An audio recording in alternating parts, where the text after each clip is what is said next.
Okay, I am sitting here with Thomas Emson, who has written a bunch of stuff, it turns out, eight published works, all in, I believe, the UK. And his latest work is Iron Bones, which is a cool little slasher novella that I've had a chance to read some of, and I'm really interested to speak with you more about it. How are you doing, Thomas? I'm good, thank you, Joey. Thanks for inviting me. It's great to be here. Absolutely. I was actually joking with you right before we started recording that your author photo is kind of scary. It paints a picture of this person that's like really brooding, right? But you seem actually quite jovial, and I'm Well, happy thank to you. be able to I speak try with to be. yeah, yeah, very cool. So, where exactly are you coming to us from? I'm based here in the States, in North Mm. Carolina, and you are overseas. Where are you? Yes, so I'm in it's a small seaside town called Whitstable, um, where Peter Cushing, the actor, used to live many years ago. But yes, it's a small seaside town in the county of Kent, in the southeast corner of the United Kingdom.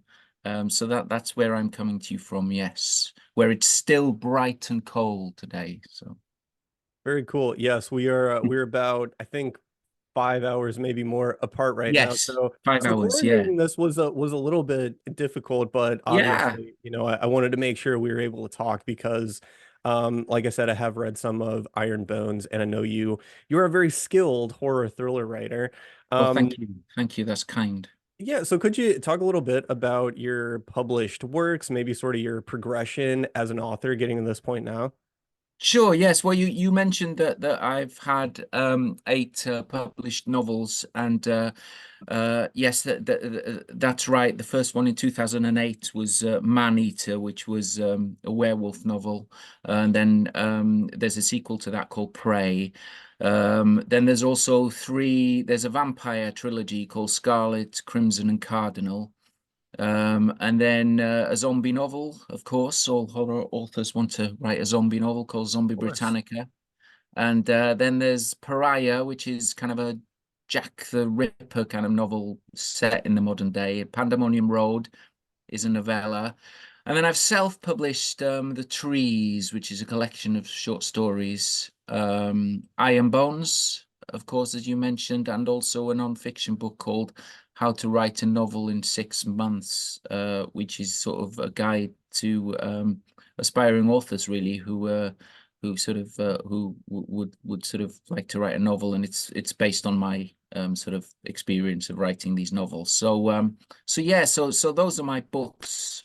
So that's what I've published thus far, really. So yeah, yeah, and they're all. I would describe the horror novels as you described them quite correctly as horror thrillers. Really, that's how I see them. Really. Okay, and there's a lot there that I want to unpack separately Okay. because that's quite a diverse array of publications there. Yeah. But I was wondering if you could talk a little bit about your relationship with the publisher Snowbooks, because as I Yeah. saw, Yeah.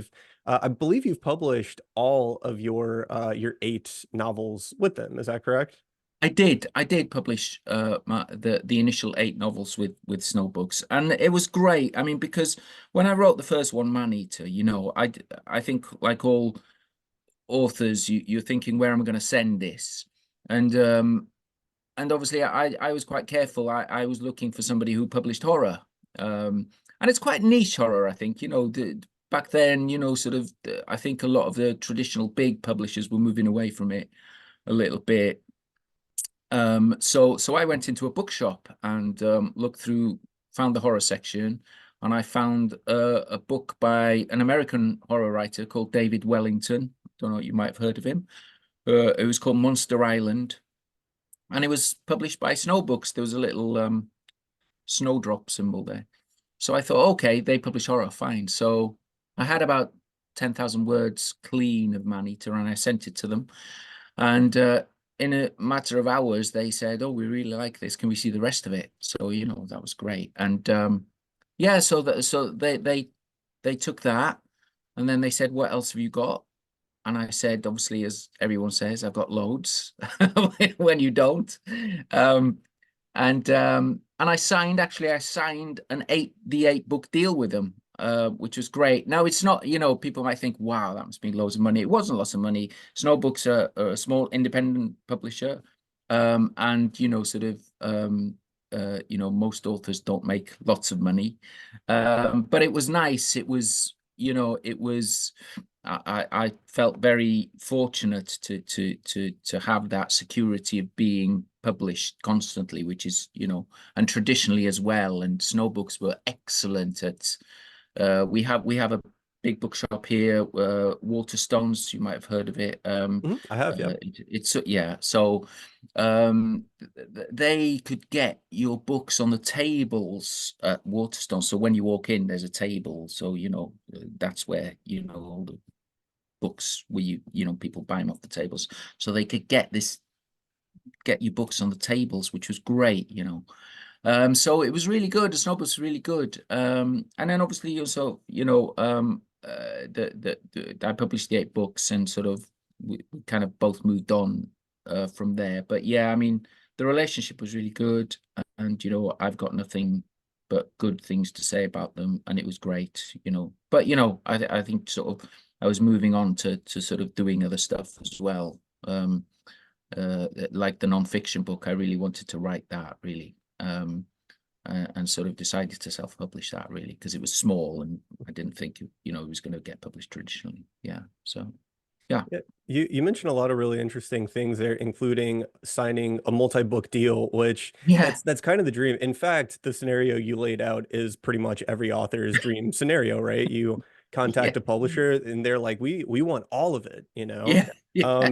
But multi-book deals, they always seem like a lot of money when you first hear about them, but Yeah. then there are certain contingencies, like it's installments stretched over X amount of years, and you have to hit certain Yes. sales figures. So yeah, Yes. Yes. Yes. Yes. yeah, I think You're it's absolutely important right. for people to know about that.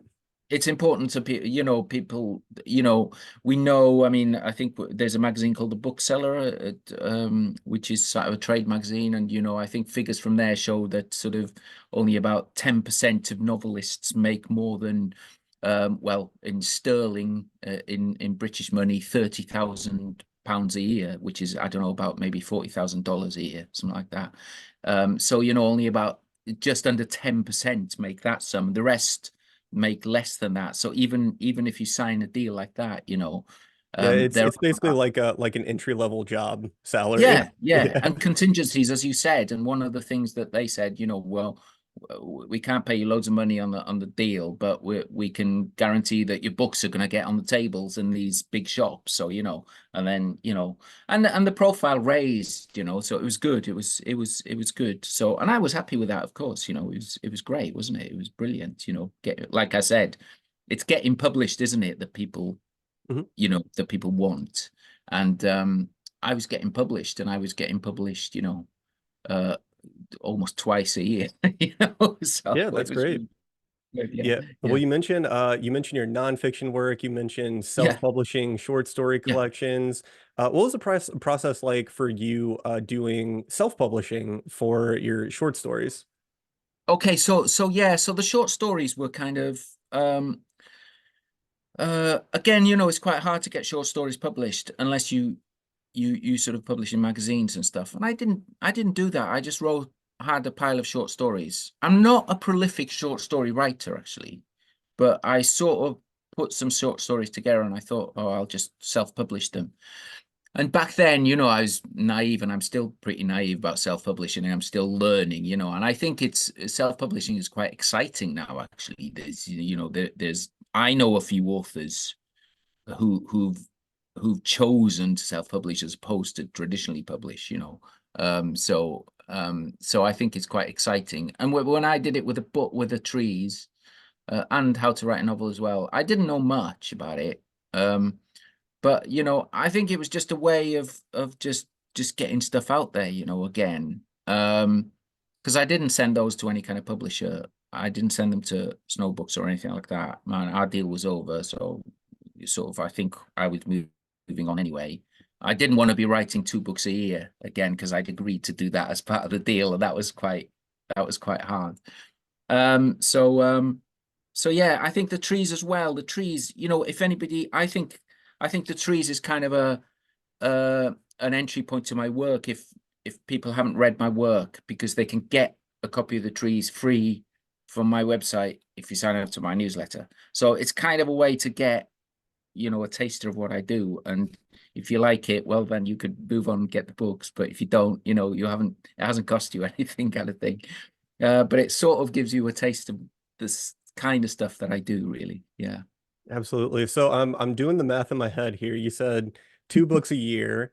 You Yeah. published a nonfiction piece that was how to write a book in 6 months. So Yeah. so Yeah. apparently you've become a bit of an expert at writing a book in 6 months. So what, I mean, maybe you wouldn't call yourself an expert because you probably have that like writer's humility kind of thing. But what would be your best piece of advice for authors starting out, trying out their first novel?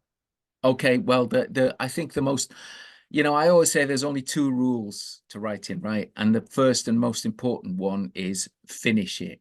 Finish your book. Okay. That's absolutely the most important thing. The second one is don't bore the readers, but that's kind of, um, but everything else is just principle, really. But those are the rules, but finish it. That's the thing. With regards to being, I mean, I wrote that book, How to Write a Novel in 6 months, just from my own experience, because like I said, I kind of agreed stupidly to write 2 books a year. And sort of halfway through the second one, I thought, oh, I'm just not going to do this. I don't know. I mean, this is just impossible. So I just thought I came up with this kind of method that enables you to do it. And, it does require you obviously to put the work in, um, but I think I still use it now, although I can stretch it now maybe over a few months, more so than 6 months. But I think it works really well for me. Um, and it's all about sort of setting specific goals and stuff like that. But yeah, so it's actually been tried and tested, that system in that book. It's been tried and tested on every single book that I wrote. So it comes from my own experiences, really. It's not just theory, it's practice. Great. Well, you're doing a really good job of selling that book now, but without giving away too many of your secrets here, do you have sort of your own writing routine, like a word count goal that you try to hit on a daily basis whenever you try to sit down and write a novel?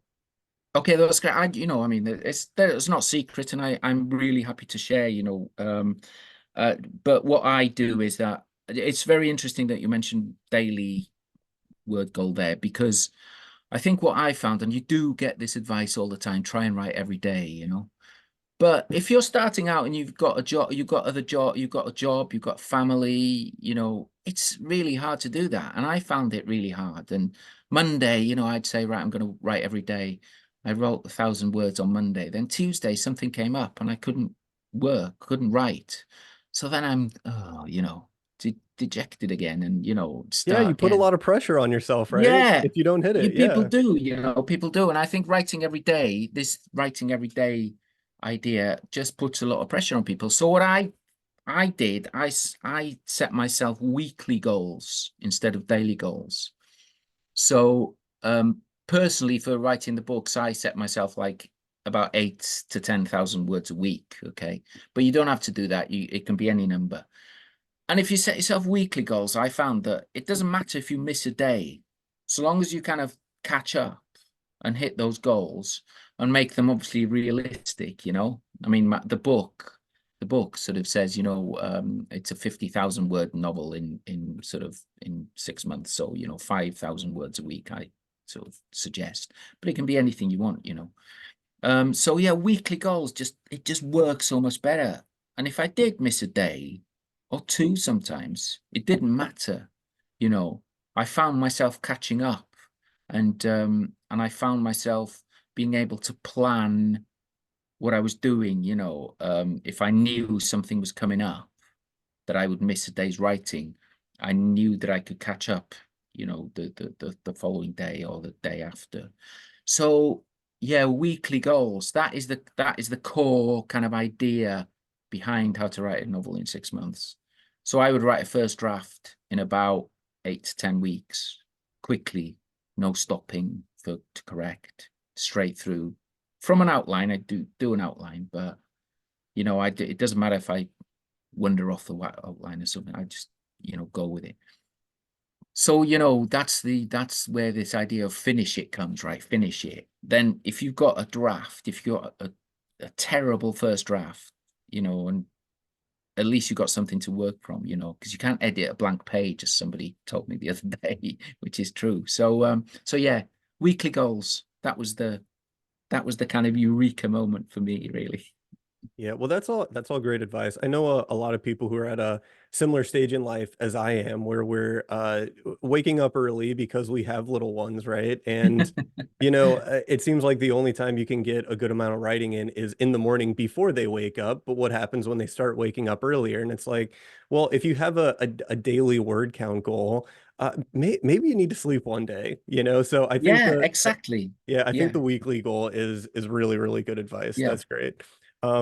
So let's talk a little bit about Ironbones because it is a really, really cool novella, long novella, that I myself am a very visual reader, so I kind of see images in terms of references that I'm familiar with. I see a lot of Rob Zombie's Halloween with this like Okay. huge hulking slasher. There's some Hellraiser imagery, which is awesome.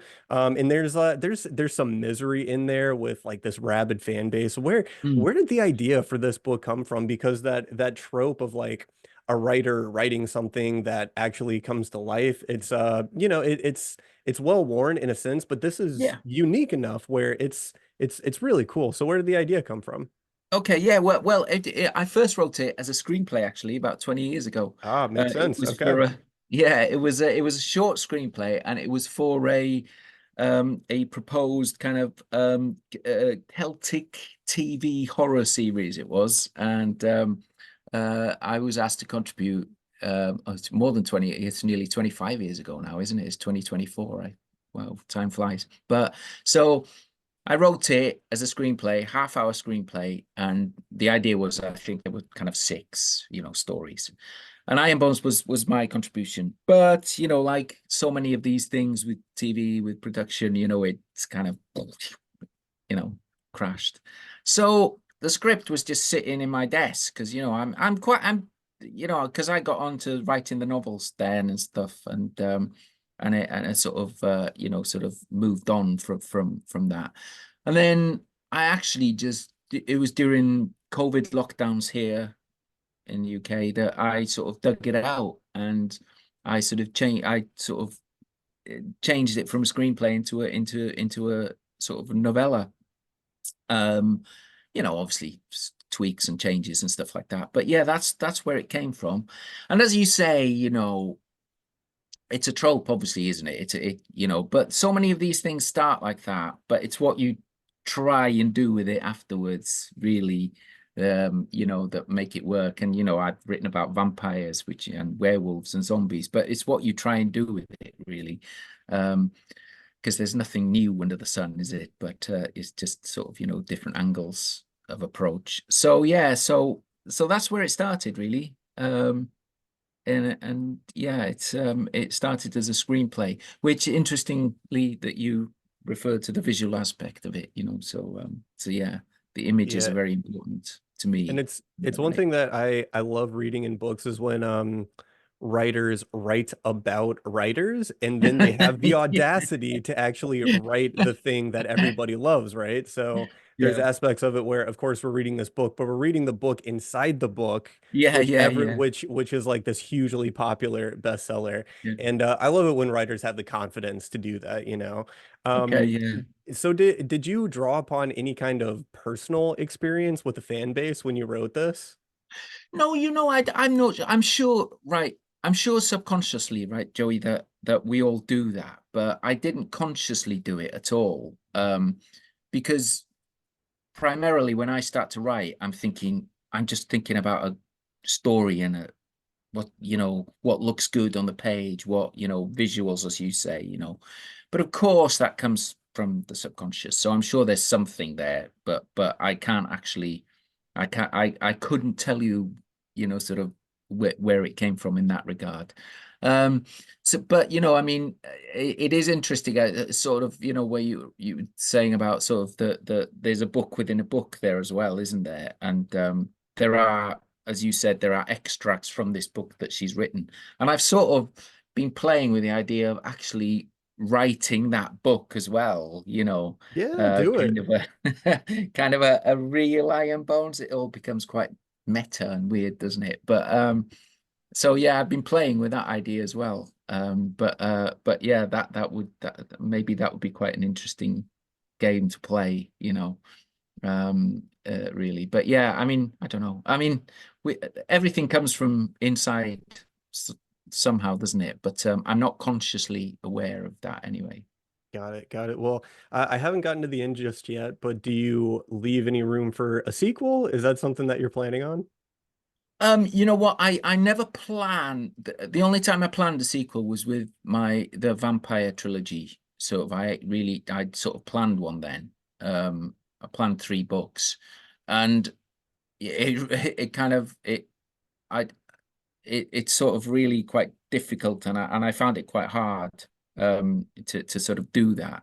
But I never say, can I never, like Maneater, my first novel, I never intended to have a sequel for that.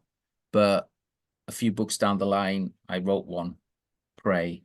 So, and then there was a prequel story to it as well, written for a collection called an anthology called Leaders of the Pack. So that kind of, some of these stories take on a life of their own, don't they? So Iron Bones, Well, that's kind of he what he's Ironbones is about, isn't it?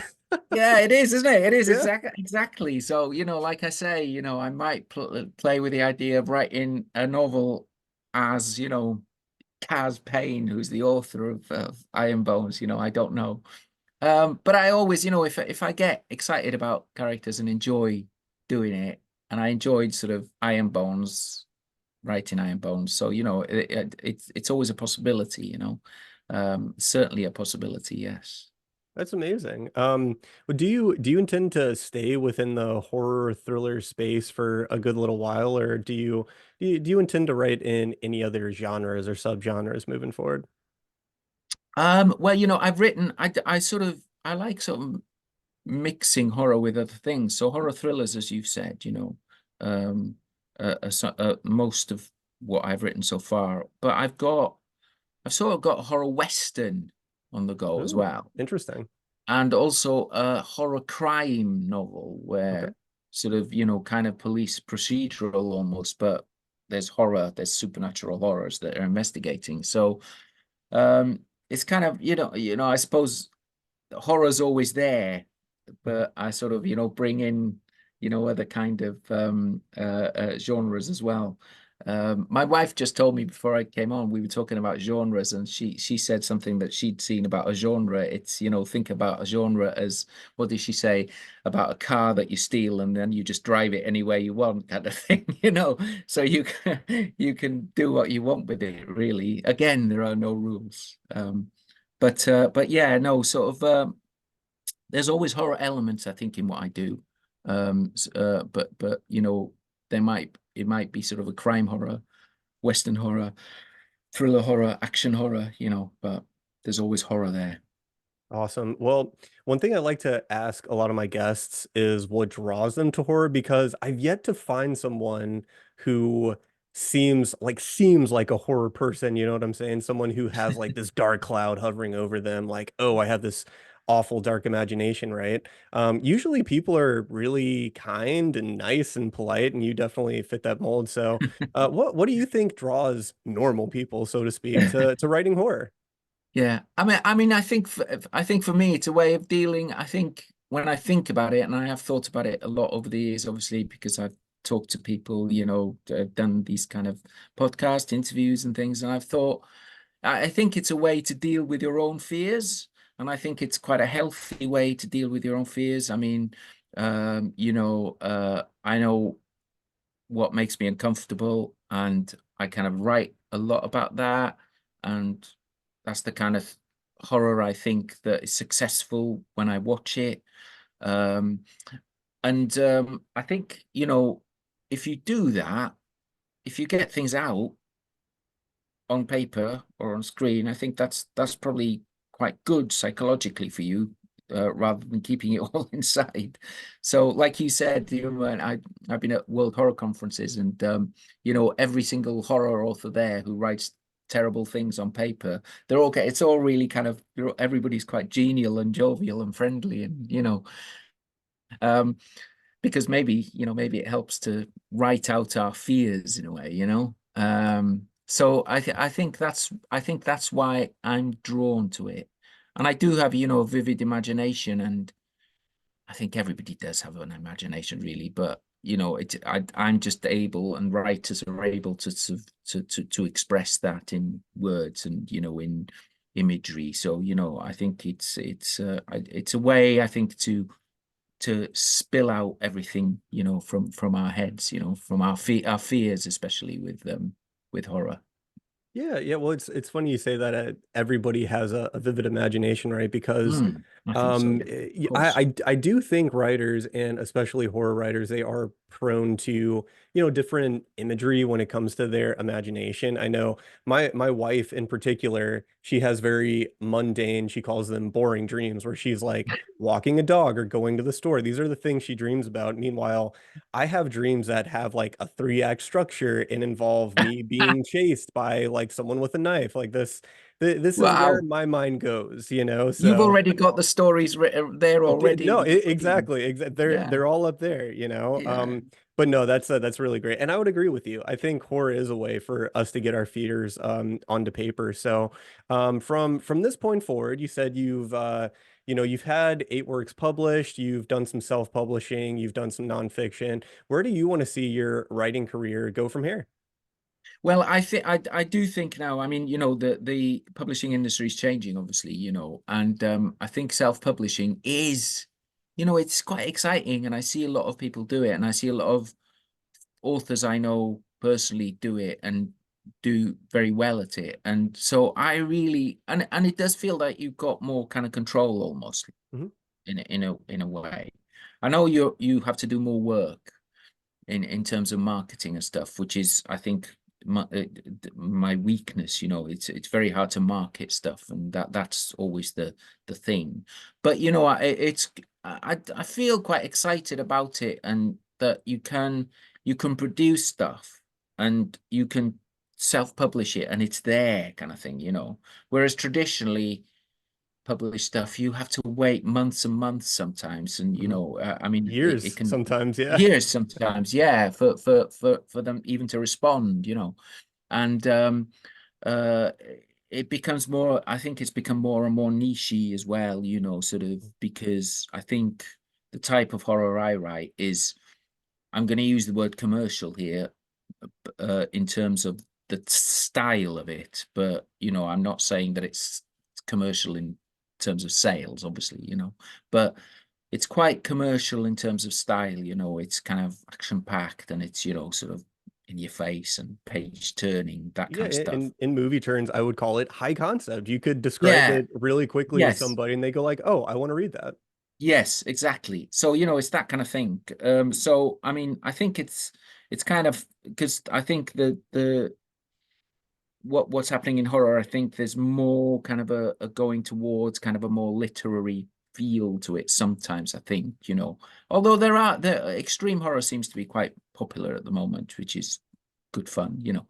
Um, so yeah, so I think that's the way I'm kind of gonna go. Learning the process of self-publishing, you know, and I will think about that first now with these books that I'm doing. You know, that's what I will think about first, you know, the cover, the look of it, you know, how to market it. I won't necessarily think I'll, you know, see who wants to publish it. I'll just say I'm going to publish it, you know. So that's the way I'm thinking at the moment, you know.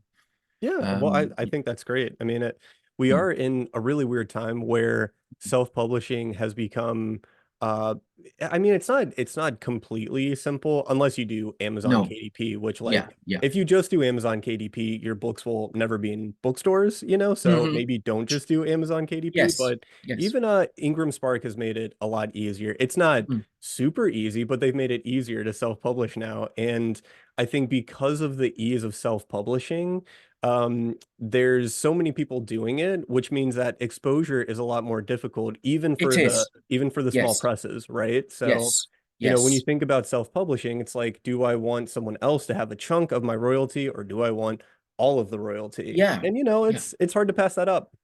Absolutely. And I think, it's a good thing that, you know, it for years it was a kind of a closed shop, big publishers, we control it, and self-publishing was sort of looked down upon and it wasn't really respected. But the industry, and I know people have views about Amazon and KDP and stuff, and that's fair enough, but they kind of started that democratization of publishing really, and Mhm. opened the door to sort of other organizations to do it, and to authors who self-publish. They did open that door to them. I know, there are issues with kind of sometimes what they do and stuff, but I think generally, I think it was a good thing, and that I would say so as that well. Yeah, I happened. agree with that. Yeah, so but yeah, so it's the democratization of it has been healthy for people, Of course, right. Okay, let's be honest, okay? What you do get stuff going out that maybe isn't of always high quality. Mhm. That happens, okay? That's I think that's part of it, and that's part of a learning curve for those people as well who can learn to improve and to sort of get better. And we're all doing that all the time, all of us are doing that. I'm still doing that as well, and everybody I know hopefully is doing that. Because we've always got to keep learning and developing what we do as writers. So still doing that. Yeah. Absolutely. I agree. And since you're thinking about potentially going the self-published route, I'm interested to hear what things you're working on currently, if you're able to talk about them at all. Yeah, so like I said, I'm well, actually I'm writing a screenplay at the moment, which is kind of separate to publishing. So I'm working with a director here in the Southeast on a Oh, horror. that's amazing. Okay. Yeah, so I mean, that's obviously film takes a long time, so I'm still writing the screenplay at the moment. And but then as my own work, like I said, I'm sort of right. I've got this horror western, which I'm kind of playing with, and then I've got this horror crime as well, novel, which just basically that's finished virtually, and I just need to revise it. Probably a couple more sweeps of that, so that sort of maybe sort of those will be out in the next few months, hopefully. Um, and then I've got a host of ideas and outlines for novellas as well. So I did say stupidly, and I'm going to confess to this on screen publicly now because it's probably I'm not going to achieve it. But I said to an author friend of mine, a horror author friend of mine, um, just before Christmas, I said, I'm going to write a novella every month in 2024, which I think it was over ambitious. But even if I managed to do, one every 2 months, that would be good. I think, that would be quite good. So yeah, so I'm quite productive, and I treat this as a job really, and I get in there and I do it. And if I have a bad day, I have a bad day. If I have a good day, great, But yeah, that's what I've got at the moment. I've got the crime horror and the Western horror, and obviously I'm working on that screenplay as well. Awesome. Can't wait to see how all of them turn out. We Yeah. have about 2 minutes left now, so I want to Okay. hear if there's anything cool that you're currently reading or watching, or anything you want to give a shout out. Yeah, okay. You know what? I've started reading The Terror, Dan Simmons. Oh, wow. Um, Okay. yeah, okay. So I watched the TV series a couple of years ago. It was a BBC series, and that was great. And then I read a non-fiction account of the period and the actual attempt to find the Northwest Passage. Oh, okay. By a book called Barrow's Boys, by Fergus Fleming, which I highly recommend. So I've come to the actual novel last. So yeah, so that's what I'm reading at the moment, and it's great. It's really good. Simmons is somebody I've not read before, so I'm getting my teeth into it really. Yeah. Yeah. His books tend to be really, really dense, but just Yeah. yeah, really, really tense as well. Yeah. Well, that's Yeah. awesome. Well, yeah, we're at time now, so I want to thank you again for joining me here. I'll let everybody know again. This is Thomas Emson. He's written a bunch of stuff, including most recently Ironbones. Keep an eye out for some other stuff that he is currently writing now. But hey, I really appreciate you coming on the show, especially coordinating with our different time zones. Yeah, well, I appreciate the invitation, Joey. Thank you so much. It's been great to talk.